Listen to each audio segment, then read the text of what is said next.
obviously there's a different caliber of pilgrim can walk for a week versus could just pay for a helicopter flight, Welcome to 10-Minute Travels. With me, as always, is Shane Patrick. And with me, as always, is Phil Freeman. Tonight we're going to be talking with Ryan Skorecki, helicopter pilot flown all over the world. If you want to learn more about him or other things we talk about at 10-Minute Travels, check us out at 10minutetravels.com. Let's get right to it, shall we? And then at the end of the season, the way that they keep, after the climbing season ends, the way that they devised, that they came up with to keep all the helicopters busy is everyone relocates to this far northwestern Nepal, right on the Tibetan border, or almost at the border, in the town is called Simikot. And it's where all of these, we just call them pilgrims for lack of a better word, but you get these pilgrims from India who, they all want to do this, they call it a yatra, but this like spiritual journey around Mount Kailash, right? So they go to... They got to go around it, yep, right? Lake Mansarovar and Kailash, the holiest mountain in the world. And so it used to be, so Simikot has a runway. It's similar to Lukla. It's a one-way runway, like it terminates into a hillside. So you have to land in one direction and take off the other, and there's no other option. And it's at 10,000 feet, or just under 10,000 feet. And so typically the tourists will fly to from India to this town called Nepalgans, and it's the hottest town in Nepal. It was terrifically hot, like just soul-crushingly hot. I spent multiple evenings there too. And so they fly to Nepalgans in a larger plane, and then they get in a much smaller plane that will then take them to Simikot. And then from Simikot, it used to be you had to walk, and it would take a week to walk up and over Yari Pass and then down to the border. And then at the border, that's at 12,000 feet. By the time you go over the pass, pass is like 15,000, 16,000. Then you drop down to the Hilsa River. And then on the other side of the river is Tibet, now China. And the Chinese have capitalized on this, and they built facilities and roads and whatnot. And so the tourists would then walk across the bridge and then get met by buses, and then the buses will take them up to Kailash.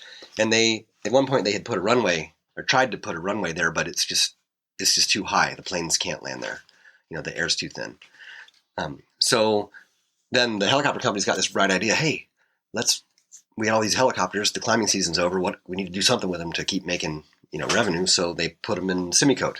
And then instead of these Indian pilgrims having to walk for a week each way, we can fly them there in 18 minutes, and so that's what we do. And it enables, like, obviously there's a different caliber of pilgrim that can walk for a week versus could just pay for a helicopter flight, So, so that's what we do. You fly them up and over Yari Pass and drop them off, and you do that 10 times a day. You're only allowed to do it 10 times. The government says no more than 10, just for fatigue purposes. It is kind of grating, 10 times per pilot? Yep. Okay. Per day. You can do 10 trips and then you're done. And like you spending time at that altitude, even though we're on oxygen, like you're not, at Simikot, of course, you do acclimatize a little bit because you're sleeping at almost 10,000 feet. But spending that much time, even though you're on oxygen, going up to 16,000, 17,000 feet multiple times per day to get over that pass, like it does, like you feel it at the end of the day. Because you're on oxygen, but you still don't have, it's not like you're acclimatized to 16,000 feet. You haven't built up the blood cells to handle. Yeah, your body's working overtime. Yeah. So it's great. You're on oxygen. You're not going to pass out, but your body's still struggling. Right. And that was the sketchiest part about all those landings, like going up to Camp 2 and Camp 1. I'm coming from Kathmandu typically, sleeping at 5,000 feet, and then an hour and a half later I'm at 20,000, like completely unacclimatized. So we got oxygen on, but if something happens, like we get stuck there overnight, it's a big deal. Oh, that's the death zone. Your body's starting to die at 20, isn't it? Well, the death zone is a little higher. Is it 24? What, something? Yeah, it's above Camp 3, but that's for people that are acclimatized, and we're like completely unacclimatized. So if we got stuck there, then it's going to be into a Gamow bag, and people are going to be carrying us down the hill. Right. So, and even on oxygen, when you did stuff like that, did you get a headache or anything? No. I did a bunch of experimenting. You know what they tell you is that, Like not using your oxygen? no, like I had a pulse oximeter, for my finger. Excuse me. And like when I say experimenting, what I would do is I would, so I had a cannula like up my nose, and then I also had a mask that a guy made for me, and the same mask basically that the mountaineers use, only it was like customized so that it fit with our oxygen system, and also obviously had to have a mic in it so that I could talk. But what I would experiment with is the difference between the mask and the cannula, because what we had been told is that the cannula is only good for up to 15,000. Above 15,000, you should actually be on a mask, and like I basically proved it. I'd go up to, say, base camp with the cannula in, and while I'm sitting there, while they're loading or unloading, I'd pull out that oximeter and put it on my finger and see what it showed. And I noticed at one point, I was like, wow, that's in the 80s. That's not good, And then I'd put the mask on, and it's 99. So it's like proving, okay, there's something to it. The cannula is not adequate.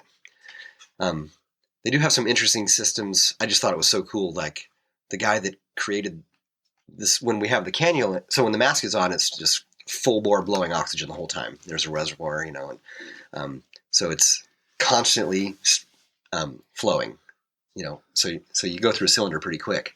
But when the cannula's in, the system they have, it's fascinating. The guy who invented it is a genius. It's called a pulse dose system, and so there's this little thing. It's like the size of a radar detector, that you used to have in your car, and it's right above your head. And you put that in line between the cannula and the cylinder. So the cylinder you open up, and then on the little unit you tell it how many liters a minute you want, and it detects the drop in pressure. Even though the cannula is loosely fitted to your nose, it's so sensitive that it can detect you taking a breath. And it will, as you do that, you'll hear it go psh, and it gives you a shot of oxygen. So instead of the cylinder just going pss the whole time, it is only delivering that when it's an on-demand, oxygen system. So the cylinder lasts tremendously longer, right? Because it's only giving you when you need it. And I thought that was so cool. Yeah, that's brilliant. Super smart. But another problem with the cannula, what I noticed is when I would get nervous or excited, I would start breathing through my mouth. And if you have a cannula in, it doesn't.